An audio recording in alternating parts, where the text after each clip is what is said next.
사람들은 저마다 오랫동안 기억하고 싶은 것들이 있어요. 야, 나는 영구히 이것만큼은 기억하고 싶어. 반면에 또 기억하고 싶지 않은 것들도 있습니다. 그렇다면 무엇을 여러분들은 기억하고 싶으세요? 보통 기쁘고 즐겁고 행복한 일들은 기억하고 싶어요. 그것도 영구히 기억하고 싶습니다. 반면에 무엇을 기억하기를 원치 않으세요? 이것만은 내가 이렇게 기억을 지울 수 있는 지우개가 있으면 지워버리고 싶다. 여러분, 대부분 이런 것들은 뭡니까? 괴롭고 힘들고 어렵고 불행한 일들을 우리는 기억에서 지워버리고 싶습니다. 자, 그렇다면 이 말씀을 듣고 있는 여러분들은 무엇을 영구히 기억하고 싶으십니까? 또 무엇만큼은 기억하고 싶지 않으세요? 자, 그런데 문제는 뭘까요? 문제는 무엇일까요? 정말 기억하고 싶은 것보다 오히려 기억하고 싶지 않은 것들이 오랫동안 기억에 남는다라는 게 문제예요. 그런 것 같아요, 정말. 자, 그러다 보니 삶이 너무나 힘들기에 때로는 죽으면 자신이 그렇게 괴롭히던 기억들이 모두 사라질 것이라고 생각해서 다시 극단적인 선택을 하는 경우들도 우리 주변에서 자주 보게 되죠. 더하여 치매 환자처럼 아무것도 기억하지 못하면 좋겠다라는 생각을 갖기도 합니다. 실제로 얼마나 기억하기가 지긋지긋하면 그런 끔찍한 생각을 가질까요? 자, 그러면 이제 여러분들에게 한 가지 질문을 드려보겠습니다. 사람의 기억력은 과연 언제까지 존재할까요? 사람의 기억력은 과연 언제까지 존재할까요? 한번 여러분들이 답변을 해보세요. 상식적으로 볼 때 뇌가 살아있는 한 기억하지 않을까요? 따라서 뇌의 기능이 정지가 되면 기억도 지워지거나 소멸되지 않을까요? 이처럼 뇌와 기억은 밀접한 연관이 있어서인지는 몰라도 가끔 주변에서 머리를 심하게 다쳐서 기억을 잃어버리는 사람들의 이야기를 우리는 심심치 않게 접하기도 합니다. 자, 그렇다면 이런 분들의 기억은 어디로 가버린 것일까요? 자, 이제 오늘 우리가 살펴볼 이 거지와 부자 나사로의 이야기인데요, 이 이야기는 예수님께서 직접 해주신 말씀입니다. 예수님께서 제자들을 통해서 해주신 말씀이 아니라 본인이 직접 해주신 말씀이에요. 부자는 날마다 호화롭게 즐기는 삶을 살고 있었고, 반면에 거지 나사로는 병들고 가난하여 부자의 대문 앞에서 구걸하며 하루하루를 비참하게 살고 있었습니다. 자, 그런데 이제 세월이 흘러서 부자도 죽게 되었고 거지 나사로 역시 죽게 되었습니다. 자, 그 결과 나사로는 죽어서 어디에 가게 되었습니까? 아브라함의 품에 들어가게 되었고, 부자는 죽어서 어디에 가게 되었어요? 음부인 지옥에 가게 되었습니다. 부자는 고통 중에 눈을 들어서 이제 멀리 아브라함 품에 안겨있던 나사로를 보게 되었고, 자기를 불쌍히 여겨달라고 요청을 합니다. 어떻게 여러분 요청을 하느냐? 자신에게 나사로를 보내서 그 손가락 끝에 물을 찍어서 자신의 혀를 서늘하게 해달라고 요청을 해요. 얼마나 지옥 생활이 고통스러운지 그런 고통을 하겠습니까? 물 한 방울 떨어뜨려서 내 혀를 서늘하게 해달라. 어떻게 여러분 이런 요청을 할 수 있단 말입니까? 이 부자가 체면이 있지? 그만큼 지옥이 끔찍한 곳이라는 거예요. 고통스러운 곳이라는 것입니다. 참을 수 없는 곳이라는 것이죠. 자, 이에 아브라함은 다음과 같이 부자에게 답변합니다. 자, 오늘 말씀 25절을 볼까요? 우리 25절 한번 천천히 읽어봅니다. 시작. 아브라함이 이르되 예, 너는 살았을 때 좋은 것을 받았고 나사로는 고난을 받았으니 이것을 기억하라. 이제 그는 여기서 위로를 받고 너는 괴로움을 받느니라. 여러분, 유대인들이 볼 때 아브라함은 하나님께서 친히 택하신 믿음의 조상입니다. 따라서 이 이야기에 나오는 아브라함의 품은 곧 하나님의 품인 천국을 말하는 거예요.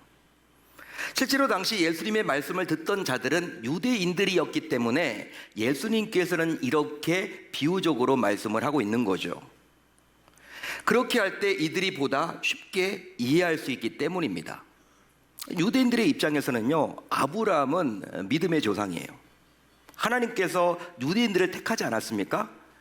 택할 때 누구를 통해서 택하게 되었느냐? 아브라함을 통해서 택하게 되었다라는 거예요. 여러분, 그러다 보니까 이제 이 아브라함은 익숙해요, 유대인들이 보기에. 따라서 아브라함 하면요, 누구를 떠올리느냐? 하나님을 떠올린다라는 것이죠. 유대인들에게 말씀을 전했던 예수님께서는 이제 천국과 지옥 이야기를 하면서 이 아브라함 품에서 천국을 지금 그려주고 있는 거예요. 자, 그런데 하나님께서는 이 부자에게 이것을 기억하라고 말을 해주고 있죠. 오늘 말씀을 보게 되면 이것을 기억하라. 하지만 잘 생각해 보면 이것은 지극히 황당한 이야기일 뿐입니다. 왜냐하면 부자는 이미 죽은 자였기 때문이에요. 이미 죽었습니다. 따라서 그의 뇌도 역시 정지된 상태였겠죠. 그러기에 그의 모든 기억이나 순간들이 정지되었습니다. 그런데 하나님께서 이미 죽은 부자에게 기억하라고 말을 하고 있으니 이것은 정말 이해할 수 없는 요구라고 감히 말할 수 있는 거예요. 말이 안 되는 거죠. 여러분, 기억을 하려면 그는 죽은 자가 아니라 반드시 살아 있어야만 하는 거예요. 하지만 그는 분명히 죽어서 음부, 곧 지옥에 온 자인데 어찌 그런 그가 감히 기억을 할 수 있단 말입니까? 죽은 자가 기억을 하고 있다니 한번 상상을 해 보십시오. 정말 놀랄 만한 일 아닌가요, 여러분? 더 나아가 기억이 살아있다면 도대체 죽음은 무엇이란 말입니까? 자, 그렇다면 도대체 무엇이 진실일까요? 이 부자는 죽은 것입니까? 아니면 살아있는 것입니까? 이 부자는 죽은 자입니까? 아니면 살아있는 자입니까? 한번 여러분들이 대답을 해보세요. 이 부자는 죽었습니까? 아니면 살았습니까? 대답을 해보세요. 여러분, 둘 다 사실입니다. 둘 다 사실이에요. 이 부자는 죽은 자임과 동시에 살아있는 자이기 때문이죠. 이 부자는 이 땅에서 분명히 육체적으로 죽었는데 이것은 엄연한 사실이에요. 따라서 그의 뇌가 정지되었고 장기들이 정지되어서 그의 몸은 이미 장사 지낸 바가 되었습니다. 하지만 그의 영혼은 사후의 세계에서 엄연히 살아있죠. 이 부자는 육신의 죽음을 통해서 지옥에 오게 되었고 그의 영혼은 지옥에서 영원히 살아있는 것입니다. 하나님께서 이런 부자의 모습을 통해서 지옥에 온 자들이 어떻게 살고 있는지를 친히 우리에게 보여주고 있는 거예요. 실제로 우리는 이 땅에서 지옥을 볼 수가 있을까요? 없을까요? 우리의 몸으로, 우리의 눈으로 지옥을 볼 수 있을까요? 없을까요? 지옥을 볼 수가 없죠. 지옥을 볼 수가 없습니다. 영적인 세계이기 때문에 지옥을 볼 수가 없어요. 그래서 이제 때로는 그곳에 대해서 궁금증을 가지기도 하죠. 그래서 여러분들 가운데 일부는 유튜브에 들어가서 천국과 지옥을 막 쳐보는 분들도 있더라고요. 천국이 과연 어떤 곳이야? 진짜 죽으면 천국이 있는 거야? 지옥은 있는 거야? 유튜브에 실제 들어가서 천국과 지옥을 쳐보면요, 천국을 다녀왔던 분들의 이야기도 참 많고 자기가 지옥을 다녀봤다라는 분들도 많아요. 근데 그런 분들의 이야기는요, 여러분 그렇게 귀담아 들을 것은 못 됩니다. 왜냐하면 그분들의 개인적인 그러한 주관적인 이야기이기 때문이에요. 그렇지만 성경은 분명히 천국과 지옥에 대해서 하나님은 말씀을 해주고 있죠. 따라서 우리는 성경의 근거에서 이 지옥이 과연 어떤 곳이고 천국이 어떤 곳인지 살펴봐야 하는 거예요. 자, 우리가 이 땅에서 지옥을 볼 수가 없죠. 그렇지만 굉장히 궁금해합니다. 그러나 오늘 이제 이 부자의 모습을 통해서 지옥에 있는 자들의 실체를 조금이나마 알 수 있는 것이죠. 자, 그렇다면 지옥은 과연 어떤 곳일까요? 지옥은 과연 어떤 곳일까요? 우선 지옥은 영원토록 기억이 지워지지 않는 곳입니다. 오늘 말씀 25절을 다시 한번 차근차근 읽어볼까요? 25절 천천히 한번 읽어보겠습니다. 곱씹으면서 한번 읽어봅시다. 시작. 너는 살았을 때에 좋은 것을 받았고 나사로는 고난을 받았으니 이것을 기억하라. 이제 그는 여기서 위로를 받고 너는 괴로움을 받느니라. 아멘. 하나님께서 부자에게 주신 이 말씀은 무슨 의미일까요? 하나님께서 지금 부자에게 이 말씀을 해주고 있는데 이 말씀은 과연 무슨 뜻일까요? 바로 내가 하대하던 나사로가 왜 천국에서 위로를 받고 있는지 기억하고, 반면에 부자인 내가 왜 지옥에서 고난을 받고 있는지를 똑똑히 기억해 보라는 뜻이에요. 그런 의미입니다. 따라서 이 땅에서는 시간이 지나면 어느 정도 기억하지 못하기도 하잖아요. 여러분, 시간이 약이다, 뭐 그런 말 들어보셨죠? 시간이 흘러가면요, 우리를 굉장히 괴롭혔던 그 기억이 어느 순간 사라질 수도 있습니다. 반면에 오히려 지옥은 어떻습니까? 우리가 이 땅에서 겪었던 모든 일을 기억해내고, 더 나아가 그 기억은 영원히 지워지지도 않는다라는 거예요. 그러니 얼마나 끔찍합니까? 여러분, 끔찍한 일 아닌가요? 또 있습니다. 지옥은 살아있는 기억 때문에 영원히 고통받는 곳입니다. 여러분, 기억할 때면 좋은 추억도 있고 나쁜 추억도 있죠. 아마도 좋은 추억은 계속 잊지 않기를 여러분들이 모두 기대할지도 모르겠습니다. 저 같으면 군대에서 제대했을 때, 전역했을 때 그 여러분 기쁨은 말로 여러분 헤어나올 수가 없더라고요. 당시에 30개월 군복무를 했는데, 공군 병장 출신이기 때문에 당시 여러분 30개월 병장으로 이제 제대를 하는데, 그날 여러분 정말 날아갈 것 같더라고요. 그 느낌은 여러분 계속 간직하고 싶어요. 또 결혼했을 때, 또 목사 안수를 받았을 때, 계명교회 유임식 당일날, 여러분 이런 것들은요 정말 죽을 때까지 영구히 저 자신도 간직하고 싶습니다. 아마 여러분들도 다 그런 기억들이 있을 거란 말이에요. 여러분, 좋은 추억들은 계속 잊지 않기를 바라는 거죠, 우리 모두. 하지만 지옥에서 좋은 추억을 기억한들 그것이 정말 좋을까요?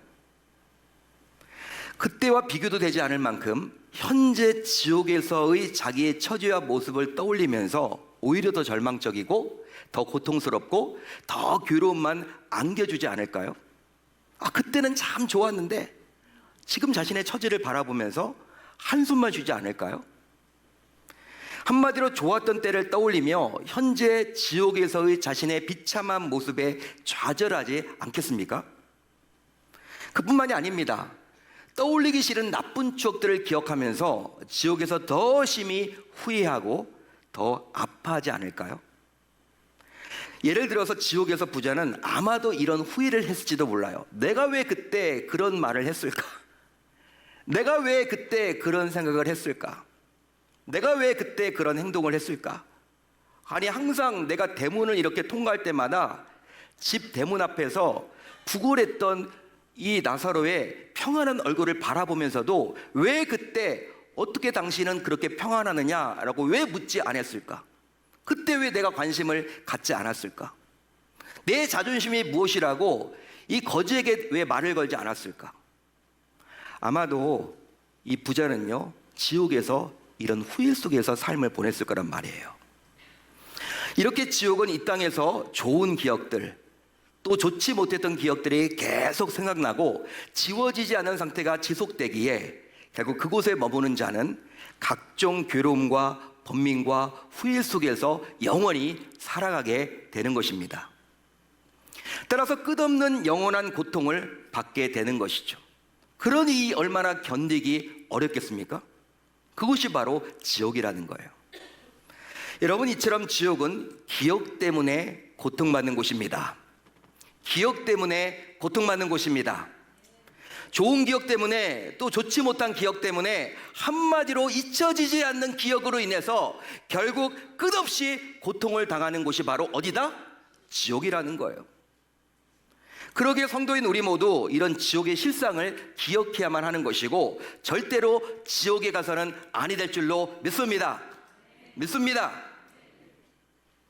그런 즉 이 땅에서 살아가는 동안 지옥이 과연 어떤 곳인지를 제대로 알아서 단 한 사람이라도 지옥에 가지 않도록 해야만 할 줄로 믿습니다. 믿습니다. 사랑하는 성도 여러분, 우리가 살아가는 삶이 만만치 않다 보니 살아가면서 죽고 싶다는 생각을 한 번도 안 해본 사람은 그다지 많지 않대요. 누군가 그런 생각을 한답니다. 너무나 삶이 힘드니까. 죽고 싶다. 죽으면 끝일까? 여러분, 너무나 삶이 힘드니까, 고되니까. 자, 그래서 이제 소위 유명 인사뿐만 아니라 지극히 평범한 우리 이웃들과 지인들과 심지어 가족들이 극단적인 선택의 기로 가운데 서 있기도 한다라는 거예요. 실제로 이런 기로 속에 있는 분들과 대화를 전문적으로 하는 분들의 이야기를 들어보면요, 이런 이야기를 하더라고요. 너무 힘들고 지치고 고통스러운 현실을 기억하고 싶지 않은 나머지, 고통스러운 현실을 기억하고 싶지 않은 나머지 극단적인 선택을 하려 했다. 이런 이야기를 하더라는 거예요. 따라서 우리 머릿속에 있는 기억들이 때로는 사람을 끔찍한 죽음으로 몰아가기도 합니다. 즉, 잠을 이루지 못할 만큼 지워지지 않는 감당하기 힘든 기억들로 인해서 자책, 후회, 낙심, 두려움 등의 감정들이 복합적으로 작용한 나머지 그 결과 스스로 소중한 자기의 생을 끊기도 한다는 거예요. 그러니까 기억하고 싶지 않다는 것이죠. 그런데 더 큰 문제는 뭘까요? 더 큰 문제는 무엇입니까? 죽는다고 해서 우리의 기억이 완전히 사라지지 않는다라는 거예요. 할렐루야, 할렐루야. 따라서 이제 성도인 우리 모두 이 땅의 모든 고통스러운 기억들을 지우기를 원한다면 다음과 같이 다짐하고 결단을 해 봅시다. 먼저 지옥이 아니라 천국에 가봅시다. 지옥은 끝없이 기억이 계속되는 형벌의 장소예요. 이 땅의 모든 기억이 영원한 저주가 되어서 나를 괴롭히는 장소가 곧 지옥입니다. 따라서 그 누구도 지옥에 가서는 아니 되는 것이죠. 또 그 누구도 지옥에 보내서는 아니 됩니다. 실제로 지옥은 너무나도 많은 기억들이 고통을 안겨주기에 단 1초도 편히 쉴 수 없는 곳입니다. 그곳에 가서는 안 되겠죠. 반면에 천국은 어떨까요? 하나님의 품인 천국은 과연 어떨까요? 천국은 이 땅의 모든 안 좋은 기억이 존재할 수 없는 곳이에요. 오히려 좋은 기억과 행복한 순간만이 넘치게 기억되는 장소가 곧 천국입니다. 그러기에 근심과 슬픔, 불행과 아픔, 그 어느 것도 천국에서 있을 수가 없습니다. 실제 요한계시록 21장을 보면 천국이 어떤 곳인지 분명히 말을 해주고 있습니다. 요한계시록 21장 3절로 4절을 제가 한번 읽어드릴게요. 하나님이 그들과 함께 계시리니 그들은 하나님의 백성이 되고 하나님은 친히 그들과 함께 계셔서 모든 눈물을 그 눈에서 닦아주시니 다시는 사망이 없고 애통하는 것이나 곡하는 것이나 아픈 것이 다시 있지 아니하리니 처음 것들이 다 지나갔음 이러라. 아멘. 아멘.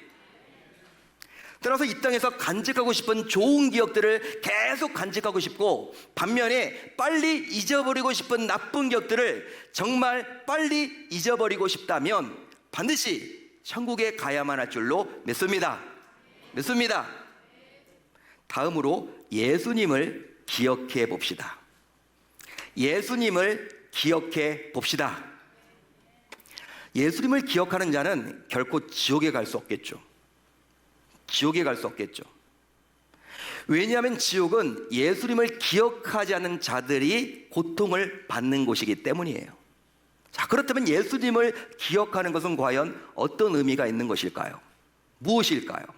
예수님을 기억하는 것, 그것은 바로 예수님께서 나의 죄를 사해 주시기 위해서 십자가에 달려 죽으셨고 사흘 만에 부활하셨음을 믿고 기억하는 것입니다. 그 결과 이제 예수님을 믿어 구원받았다라는 확신, 예수님을 믿어 구원받았다라는 확신, 오늘 밤 내가 죽어도 천국에 간다라는 그 확신, 이 확신을 기억에 담고 살아가게 되면 더 이상 걱정하지 않아도 되는 것이죠. 이유가 있으니 예수님께서 내가 예수님을 믿음으로 기억하는 그 순간에 예수님께서도 나를 기억하셔서 결코 나를 떠나거나 나를 버리시지 않기 때문입니다. 할렐루야, 할렐루야. 그렇습니다. 지옥에서는 기억이 지워지지 않아요. 기억이 지워지지 않는 곳이 곧 지옥입니다. 따라서 어떤 일이 있어도 지옥만은 가서는 아니 되는 것이죠. 물론 이미 예수님을 영접해서 예수님을 잘 기억하고 있다면 아무런 걱정을 할 필요가 없습니다. 하지만 행복나눔 축제에 초대를 받아서 교회에 처음 나오신 분들, 이전에 몇 번 교회에 나오기는 했지만 아직도 예수님을 인격적으로 만나지 못한 분들, 더 나아가 매주 주일이면 교회에 나와서 예배를 드리고는 있지만 아직도 구원받았다라는 확신 속에 살아가지 못한 분들이 있다면 안타깝게도 이런 분들은 이 땅의 기억들을 모두 담고 지옥행 열차를 타고 가는 분들이라고 볼 수 있는 거예요. 따라서 오늘 이 시간 더 늦기 전에 이제 지옥행 열차에서 천국행 열차로 반드시 갈아타야만 할 줄로 믿습니다. 그러기 위해서 다음에 영접 기도를 이제 따라해 보므로 이제 죽음 이후에 지옥이 아니라 천국에 모두 가면 좋겠다라는 그 자신의 솔직한 마음을 표현해 주셨으면 좋겠습니다. 자, 이제 우리 모두 한번 따라해 주시면 좋을 것 같아요. 옆 사람 눈치 볼 필요 없습니다. 하나님과의 1대1의 관계입니다. 자, 눈을 감아주세요. 저만 눈을 뜨겠습니다. 여러분들은 다 눈을 감아주시고 이미 예수님 영접하신 분들도 도움을 주셔서 여러분들이 한번 그대로 따라해 주셨으면 좋겠습니다. 하나님과의 1대1 관계 속에서 여러분 하나님과의 그 신앙 고백을 한번 여러분들이 따라해 주셨으면 좋겠습니다. 하나님 아버지, 나는 죄인입니다. 그동안 내가 삶의 주인으로 살아왔음을 고백합니다. 용서해 주세요. 이제 예수님께서 나의 주님이심을 믿습니다. 나의 주인이 되시길 소망합니다. 예수님께서 나의 모든 죄를 지시고 십자가에 달려 죽으사 사흘 만에 부활하셨음도 믿습니다. 이제 나는 오직 예수님의 공로로 예수님의 은혜로 천국에 갈 수 있음을 믿습니다. 내 의지와 내 결단과 내 생각과 내 선행과 내 열심과 내 노력으로 천국에 갈 수 없음을 인정합니다. 오직 예수님께서 베풀어 주신 은혜로 구원받음을 믿습니다. 예수님의 이름으로 기도합니다. 아멘. 만약 여러분들이 방금 전 제가 이렇게 따라하라고 했을 때 이 영접 기도라고 하는 이것을 따라했다면, 목사가 강권했기 때문에 권면했기 때문에 따라한 게 아닙니다. 그것보다는 정말 여러분들이 싫으면 안 할 수 있어요. 안 해도 됩니다. 누가 뭐라 합니까? 그렇지만 여러분들 마음에 이미 하나님이 여러분들 때가 된 거예요. 교회 가자라고 했을 때 그냥 여러분 그냥 따라오셨잖아요. 제가 서두에 말씀드렸죠. 돈은 꿔줄 수 있어도 나 교회 가자고 하지 마. 내 돈은 내가 꿔줄 수 있어도 나한테 교회 가자고 하지 마. 그런 분들도 있는데 여러분들이 교회를 이렇게 나왔다라는 것은요, 주님의 몸된 교회에 나왔다라는 것은 이미 하나님이 여러분들의 마음을 열어주신 겁니다. 그리고 방금 전 이 영접 기도를 따라하도록 하나님이 여러분들의 마음을 열어주신 거예요. 여러분들이 꼭 기억하셨으면 좋겠습니다. 따라서 이제 여러분들은 하나님의 자녀가 되었습니다. 자녀가 되었기 때문에 지옥에 가지 않기를 소망하는 우리 주님의 애절하고 간절한 심정을 떠올리며 교회를 통해서 이제 지속적으로 신앙생활을 해보겠다라고 결단하고 다짐하는 저와 여러분들이 다 되실 수 있기를 우리 주님의 이름으로 축원합니다. 축원합니다.